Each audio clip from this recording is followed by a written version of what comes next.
Good morning, welcome back to my YouTube channel. আজকে চলো তোমাদের সাথে নিয়ে আরেকটা নতুন গল্প শুরু করি।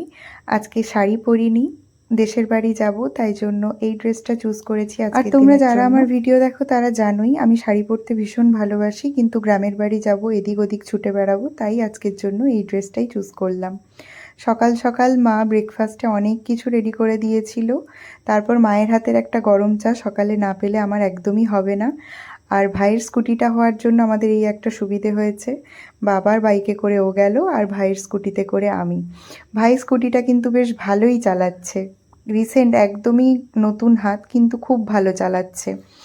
আর আমরা এখান থেকেই যাওয়ার পথে কাঁথি থেকে মিষ্টি আনা হয়নি, তাই জুনপুটে এই দোকানটা থেকে মিষ্টি নিয়ে আমিও আগে স্কুটি চালাতাম, কিন্তু নতুন স্কুটি বাড়িতে আসার পর চালিয়ে একবার প্র্যাকটিস করার মতনও সময় করে উঠতে পারছি। দেখতে দেখতে বাড়ির রাস্তাতে ঢুকেও গেছি, আর ভোটের আগেই আমাদের এখানে নতুন রাস্তা হয়ে গেছে। দীর্ঘ প্রায় 27-28 বছর আমার যতদিন জন্ম আমি কখনো এখানে নতুন রাস্তা মানে এত পরিষ্কার ভালো রাস্তা খুব আনন্দ করে পৌঁছেছি, বিশাল বড় ব্যাপার। এসেই দেখছি একদম হাতের কাছেই আম, সেটাকে নিয়ে আমি একটা ছোট্ট মজার ভিডিও বানালাম।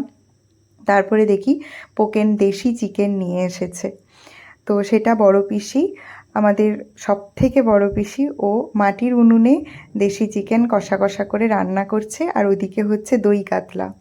বাবা গেছিল একটু বাজারের দিকে, তারপরে হঠাৎ করে বেলা 1:30টার সময় ঘুরে এসে বলছে যে মাছ ধরবে। যেমন বলা তেমন কাজ, বাবা পোকেন সবাই মিলে পুকুরে নেমে পড়লো। আর একটা জালেই এতগুলো মাছ পেয়েছে। আগে পুকুরটাতে প্রচুর মাছ থাকতো, কিন্তু দেখছি এখনও তাই। আর এনারা পাহারা দিতে বসেছেন। তারপরে আমাদের গ্রামের দিকে এই আইসক্রিমগুলো হামেশাই আসতো আগে, এখনও দেখলাম এসেছে, তাই জন্য আমরা একটুও সময় ওয়েস্ট করিনি। আমরা সবাই মিলে মানে পিসি মণিমা সবাই মিলে আইসক্রিম খেয়েছি সেদিন। তারপরে এই যে রিজুর থালাটা এত সুন্দর করে মণিমা সাজিয়ে দিয়েছিল সব, আর বাবা যে মাছগুলো ধরেছিল বাবা ওই শসা পেঁয়াজ দিয়ে ওটা ফ্রাই করে সুন্দর করে একটা থালা সাজিয়ে দিয়েছিল রিজুরির জন্য। আর কালকে রিজুর ফিরে যাওয়া কলকাতা, ওর অফিস আছে। আর ফেরার পথে বাবা টুকটাক বাজার করে নিল, কারণ গ্রামের একদম টাটকা সবজি এখানে পাওয়া যায়, বাবা এলেই করে নিয়ে যায়। So that's it for today. See you in my next video. Tata.